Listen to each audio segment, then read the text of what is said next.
All right, what's up guys? So Nutrition 101, part 2. You've got your goal from part 1. If you haven't watched that one, go check it out first, okay? You gotta have a goal for any of this to make sense. Part 2, how to set your calorie target once you have that goal, okay? I don't know if you noticed, but got a different hairstyle going on in this second video from the first video. This one is the Jon Snow, if it goes well, the Arya Stark, if it doesn't. Let me know in the comments below which one of those characters I look like, Jon Snow or Arya Stark. As a male, I hope it's the former. Okay. So this one's super simple if your goal that you picked was maintenance. Great goal, right? So what you do is all three of these are going to be using what's called a TDEE calculator. TDEE stands for total daily energy expenditure, the amount of calories you burn in a day. Also known as maintenance calories, the amount of calories it takes to maintain your body weight at your current activity level, okay? My favorite is www.tdeecalculator.com. I'll put a link in the description. Obviously no affiliation or sponsorship. I just use that one.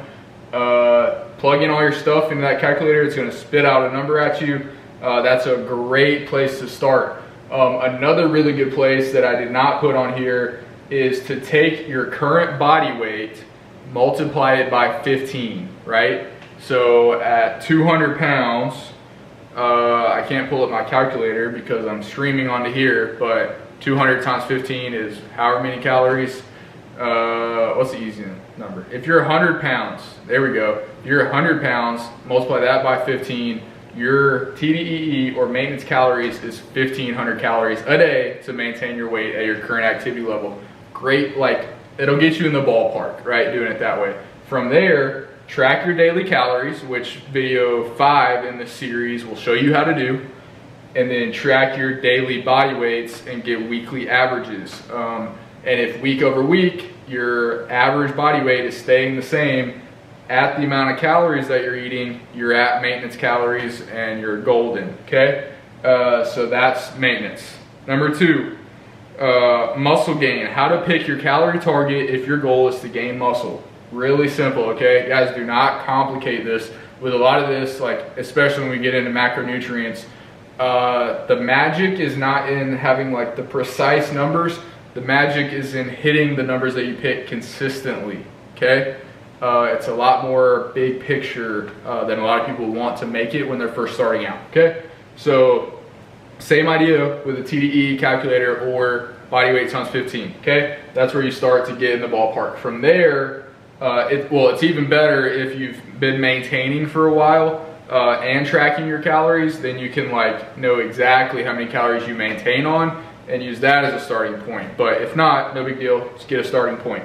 From there, add 200 to 500 calories to your maintenance number to create a caloric surplus, okay?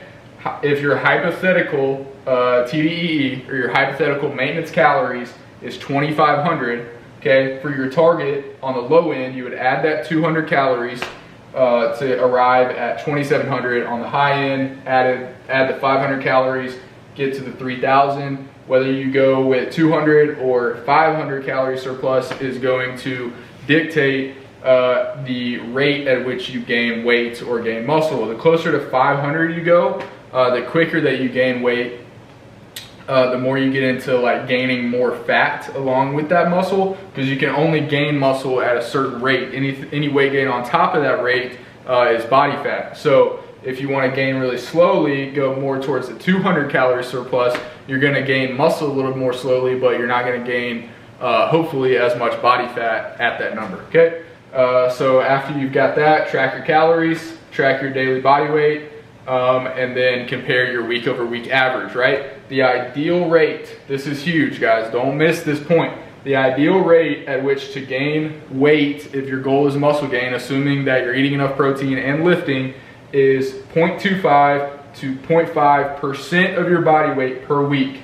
So if you're a 200-pound person, that's half a pound to 1 pound per week. That's really slow, okay? Muscle gain, if you're gaining like 2 to 5 pounds a week, you're gaining a little bit of muscle, a lot of fat. That's where a lot of people mess up when they go into a bulk, especially if you're like dirty bulking or just like eating everything in sight and you're gaining like 5 pounds a week. A little bit of that might be muscle, a lot of it's probably fat. So to control that, stick to this rate, okay? And how you troubleshoot that, if you're gaining too quickly, decrease the calories. If you're gaining too slowly, increase the calories. By how much?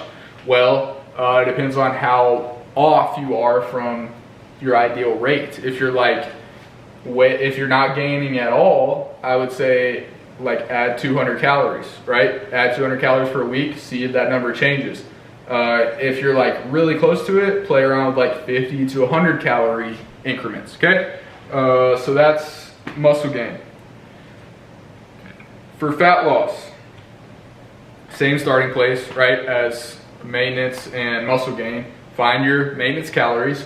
From there, a 500 calorie deficit is like a great place to start. Anything more than that, it's kind of extreme, hard to sustain. Anything less than that, you're losing fat too slowly to like really get motivated by it, right? Nobody wants to lose like 0.1 pounds per week, okay? Like it's hard to lose fat. It's like you just want to get in there, get it over with, and get out, okay? So if your hypothetical maintenance calories is 2,500, your target for fat loss, 2,500 minus 500 would be 2,000 calories a day. You would be in a deficit at that number. From there, track your calories, track your body weight, troubleshoot from there. The ideal rate at fat loss is 0.5% to 1% of your body weight per week, okay? So if you're 200 pounds, you'd be shooting for 1 to 2 pounds of weight loss per week, right?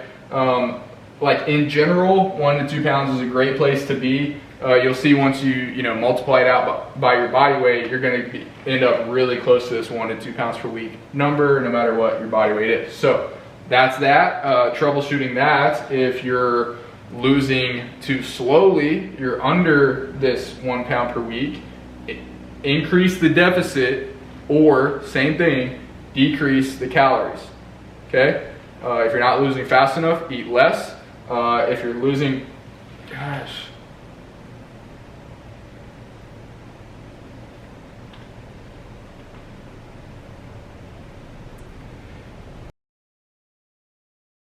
And then if you're losing at more than 2 pounds per week, right?